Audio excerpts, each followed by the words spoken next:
Hello गाईस, तर आता चला बघू नवीन टॉपिक वर येऊ आणि आज जरा सासूला बाजूलाच ठेवू.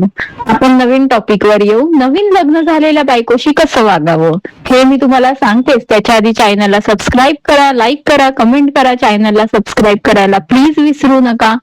प्रत्येक घरात घडणारी आणि प्रत्येक मुलीला अनुभव करणारी अशी ही गोष्ट आहे.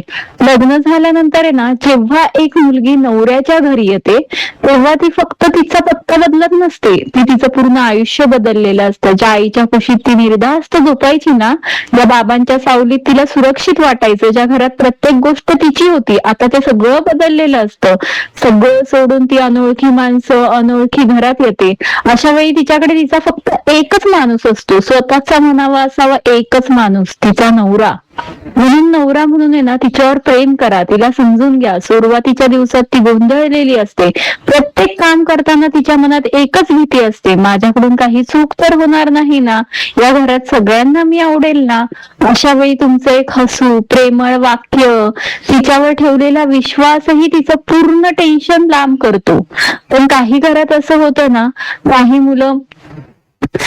काही मुलं त्यांच्या आईच्या वागण्यानुसार वागतात. तो स्वयंपाकच चुकली, घरकामातच कमी पडते, एखादी गोष्ट विसरली तर तिची चेष्टा करतात, तिला टोचून बोलतात, ती मुद्दामूनच अशी करते, तू अजून या घरात नवीन आहेस म्हणून हे सगळं चालतंय, नंतर हे सगळं चालणार नाही, अशा गोष्टी तिला बोलल्या जातात.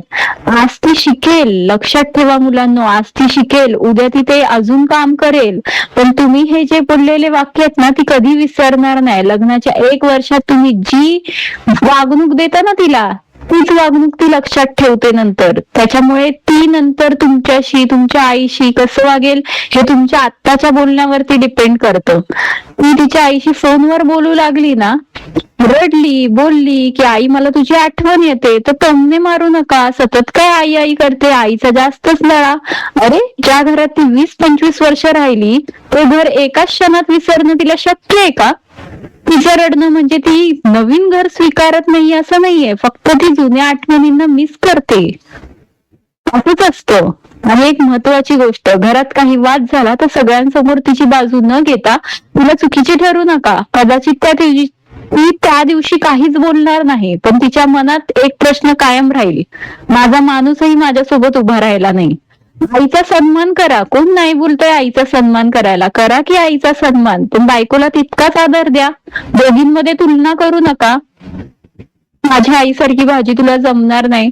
अरे, तुमच्या आईने 40 वर्ष 50 वर्ष लावली भाजी करायला, ती तिला एका दिवसात कशी जमेल?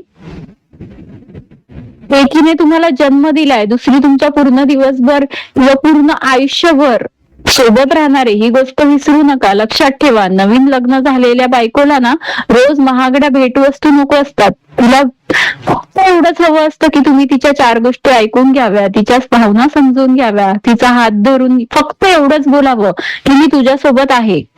जगातली प्रत्येक मुलगी तिचं माहेर सोडताना फक्त एकच अपेक्षा घेऊन सासरी येते, माझा नवरा मला कधीच एकटा पडून देणार नाही. पण जेव्हा ती सत्य परिस्थिती बघते ना, तेव्हा ती आतून तुटलेली असते. जर तुम्ही तिच्यासाठी सुरक्षित जागा बनलात ना, तर ती आयुष्यभर तुमच्या प्रत्येक सुखदुःखात खंबीरपणे उभी राहील. प्रेम म्हणजे फक्त आय लव्ह यू बोलणं नसतं. प्रेम म्हणजे समजून घेणं, आदर देणं आणि प्रत्येक परिस्थितीत तिचा हात न सोडता तिच्या सोबत उभं राहणं. प्रत्येक नवऱ्याने एक गोष्ट कायम लक्षात ठेवली पाहिजे, लग्न करून तुम्ही फक्त बायको घरी आणत नाही, तर कोणाच्या आई वडिलांच्या काळजाचा तुकडा तुमच्या आयुष्यात आणत असता. तिची काळजी घ्या, तिला समजून घ्या. आणि एक खूपच महत्वाची गोष्ट जी मी तुम्हाला सांगते, लग्नानंतरचं पहिलं वर्ष हे प्रत्येक मुलीसाठी सर्वात संवेदनशील असतं. त्या एका वर्षात तुम्ही आणि तुमच्या घरच्यांनी तिच्याशी जसं वागाल, जसं बोलाल, तिला जितका आदर द्याल, प्रेम किंवा दुर्लक्ष द्याल, ते ती आयुष्यभर विसरत नाही. पहिल्या वर्षाच्या आठवणीचं तिच्या मनात त्या घराबद्दल कायमचं प्रेम निर्माण करतात किंवा कायमच्या एक वेदना ठेवून जातात. त्यामुळे तिला आपली समजा, परकी नाही, कारण पहिल्या वर्षात मिळालेली माया आयुष्यभर नातं जपते.